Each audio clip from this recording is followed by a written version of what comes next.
Hey everybody, I just wanted to do an update to the WordPress video because I know there's been some changes to the WordPress site, so it could be a little bit confusing. This is the web page that you come to when you get to WordPress.com, and I'm not logged in at all. I'm doing this from a completely different browser where I don't normally manage my WordPress pages, so I'm coming in as a fresh user. So I'm just going to click on Start Website, and it's going to ask me a little bit about my business, or actually first my email address. So I'm just going to put in my email address here, one that I haven't actually used before, to create a WordPress site. I'm going to choose a username. Look, I actually always try and use my email address as my username, and that just means that there's one less thing that I need to remember. And then of course I can create accounts. It says continue with Google there. Look, that is what it is, isn't it? I can save my password there. Look, so type the domain you want. Let's just type this in. So say for example I said e-learning is fun, or something like that, without any spaces. Now when this comes up, essentially what it does is it shows us what is free, and then all of the other ones that cost money. Now even though here these other ones say free, there is a registration or a renewal fee after the first 12 months. So if you want a completely free website forever, then you need to choose the first option here that always has .wordpress.com after. Now this first little bit before the .wordpress.com is actually called a subdomain. Okay, so if you're talking about if you're talking to tech people or web people or domain name people, then subdomain is basically the part that appears before what's called the top level domain. Well, actually top level domain is the .com or .org or .net, but then you've got the subdomain which appears before the main domain name. Now all of these, I don't want to pay any money for this, so it says not sure yet, start with a free site, which I'm going to click on up here, and then away we go. So this is going to get our website up and running. Website has been created. Now a couple of things that we can do here is we can obviously just visit the site, so let's try that. So yeah, the website's actually built now, and here it is. Your site hasn't been launched yet. Before launching, verify your email address by opening the email we sent you. I will get to that in a moment. But essentially, when you get to your home page, basically down the bottom here, you've got these options where it says customize, edit, and stats. So you can do a lot of your editing or a lot of your design from customize. So if you click on the customize option down the bottom right hand corner, that little toolbar down the bottom can disappear when you scroll up and down the page, so that's fine. But basically you can just follow the prompts that appear here. So here you can control the design of your site, blah blah blah.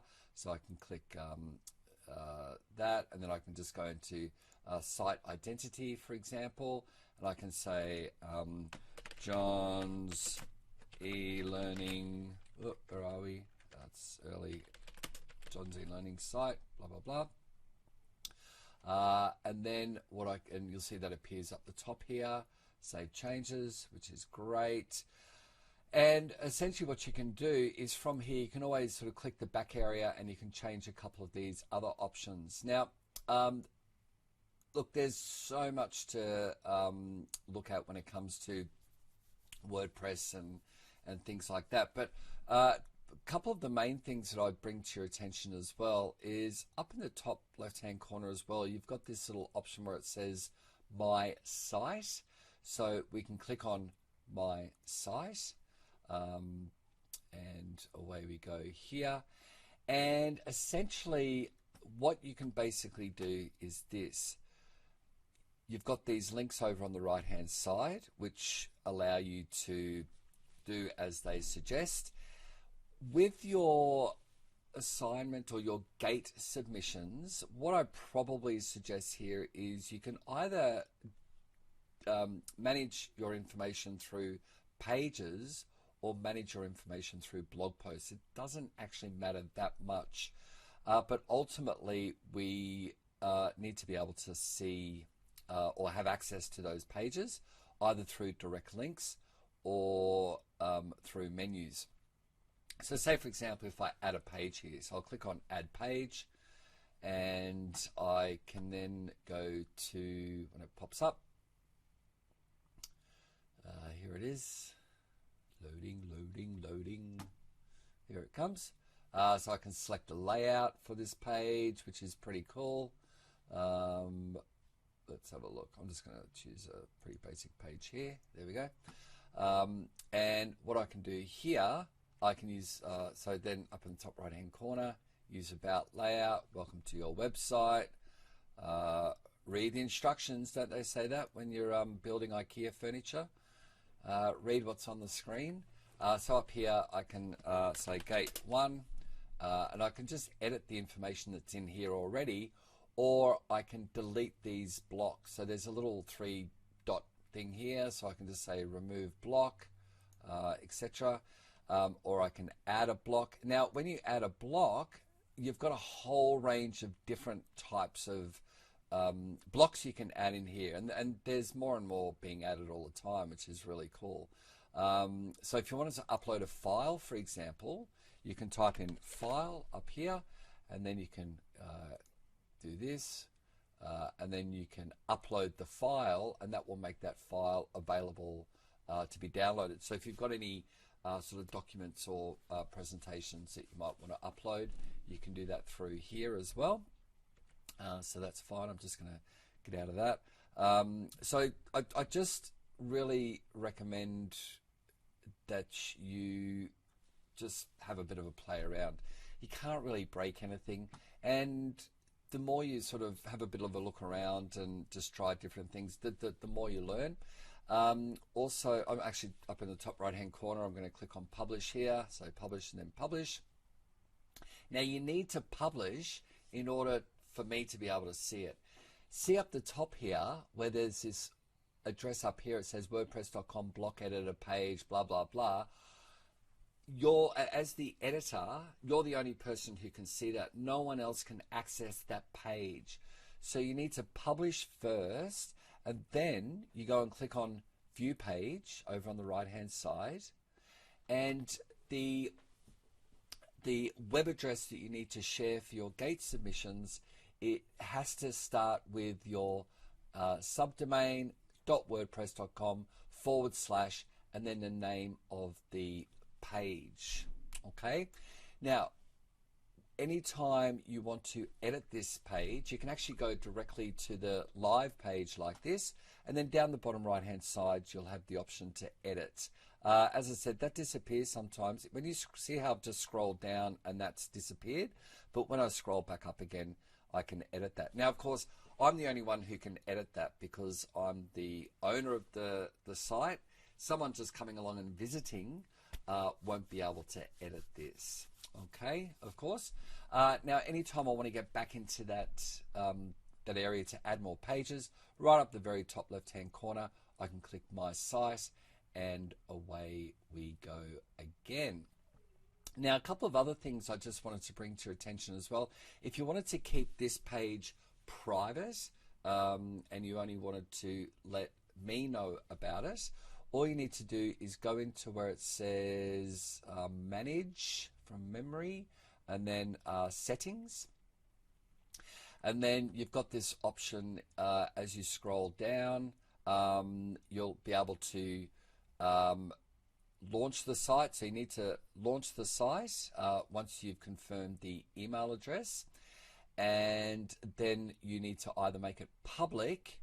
You can do not allow search engines to index my site, or you can make it private. Now, when you click on private, you do need to go back to where it says people, and you then need to invite whoever you want to go in there.